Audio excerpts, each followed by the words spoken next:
Hello, my YouTube family. You read the title of this video, and you probably already knew this. But if you were a member of a narcissistic family, whether you've gone no contact or not, they envy you. They're jealous of you for a number of reasons. But pretty much first and foremost, your authenticity. They're envious and jealous that you are just you. You don't have to read the room and do all this analyzing.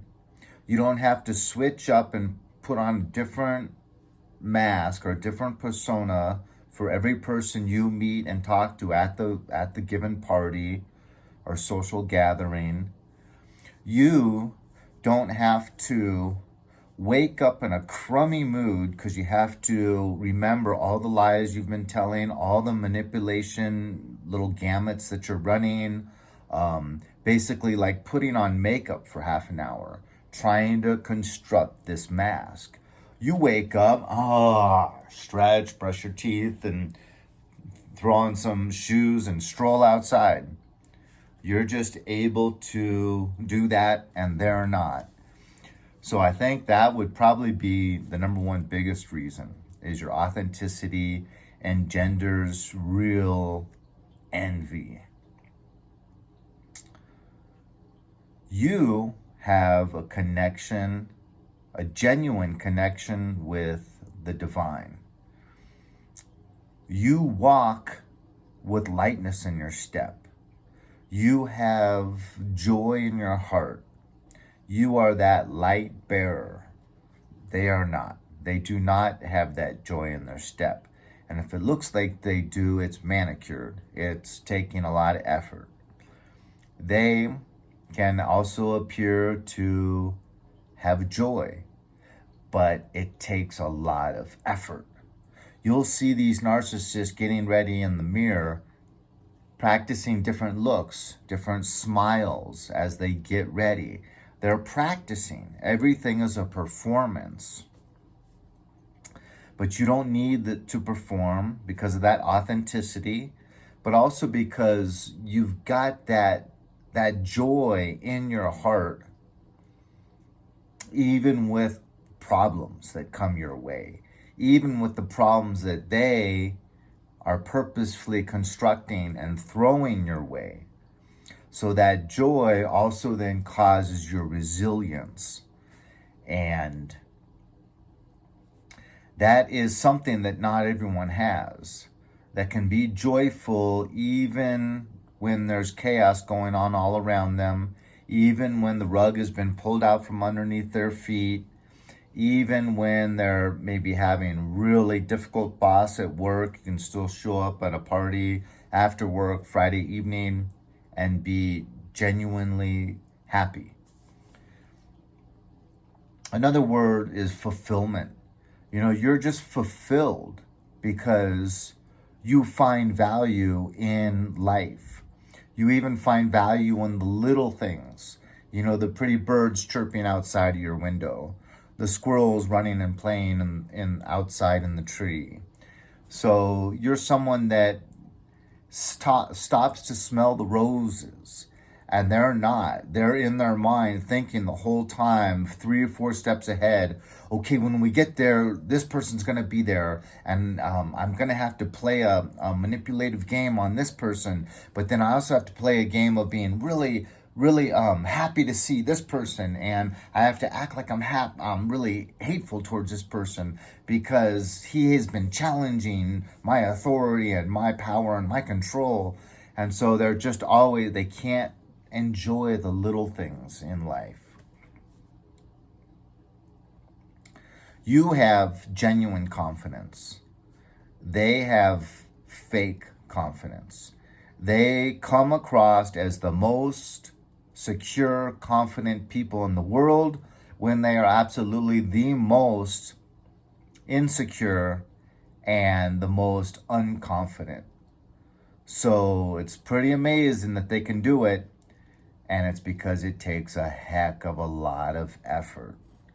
but you have genuine confidence that comes from knowing who you are and being comfortable with who you are because you have integrity. And that integrity just lends itself to authenticity, to confidence. They don't have integrity. They know they're shame filled. They know they lie all day long. Some narcissists will lie when there's no reason to lie because it makes them feel powerful to be able to pull the wool over these eyes of people that in their mind are not as intelligent as them, are not as good of actors as them. But over time, this leads to shame because they know that they're a false bill of goods. They're like that used car on the lot that says this one is a cherry when it's really a lemon. So they put the air freshener in there, they spray it up with Armor Wall, but it's a false bill of goods, and they know deep down inside that's what they are. You know yourself. You know in and out who you are, what you're all about, and that lends itself to you choosing hobbies and interests that are really well suited for your innate areas of interest. So whether it be snowboarding, art, jogging, playing fetch with your dog, as I'm looking down at my dog, and the hobbies they get into, it's to impress someone, or it's to be able to have a common area of interest with someone they're trying to saddle up next to. So they don't know themselves, and because of that, they're switching hobbies and trying to always fit into a pair of pants that's a little bit too big, a little bit too small, but they gotta fit into that pair of pants because that's what Scott wears. And he's trying to get some narcissistic supply from Scott. People are attracted to you because of who you genuinely are.